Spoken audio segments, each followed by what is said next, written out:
Hi, I'm Todd Schroth, and today we're going to discuss what you should know before selling your property off market.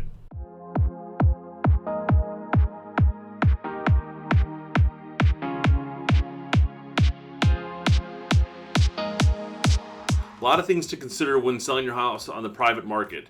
Whether you're selling to an investor, a new homeowner through a buyer letter, through an iBuyer like Open Door, OfferPad, or one of the other institutional buyers that are out there, or if you just happen to have a realtor friend who happens to have a buyer that is interested in your type of property.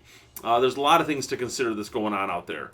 The beauty of obviously selling off market there are no showings except for one. You don't have to go through the whole process. The other part that's awesome is you typically can sell it as is because you're not putting it on the open market. So there's going to be less chance of a negotiation on an inspection item.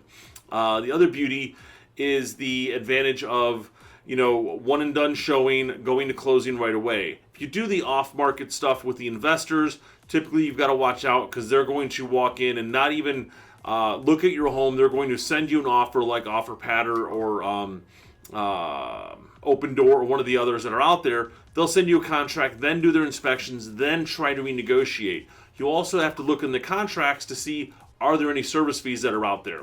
I know I don't want to use names, but some of the other ones have had like 10 or 12% fees that are added into the contract. So if they're offering you $300,000, they're really only offering you, let's say, a 10% service fee. A $270 contract price to you is what your net would be minus your normal closing costs. So sometimes it's not cheaper to go that route. And we've always had clients who have said, where we've gone on the appointment, you should take that OfferPad offer because it's a great opportunity with the condition of your home. Well, when we get through the inspections and all the other good stuff, they end up knocking another 20 or 30 grand off on the house now that they've finally seen the house.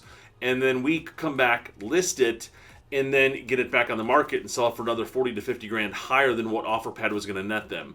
Some other things we've seen in the contracts through the investor offers that have come in when you're selling off market are the inspection periods. They typically would do them within 7 to 10 days, but then they allow themselves another 30 days after the inspection period is up to respond back to the buyers. To respond back to the sellers. So we have to watch what they're doing there. Typically you want to knock it out in the first 7 days, and that's when you want your final answer. So a lot of things to consider. It all depends on the type of buyer that's coming along to buy your property. We love selling stuff off market to new homeowners because there's an excitement behind the property that you're selling to them. The kids get to be raised in a new home and raise our family in a new property. And it's also awesome because you as a seller did not have to go through the 50 showings and all the headaches of getting the dogs out in the rain at 4:30, etc., especially with our summer rains we have going on right now.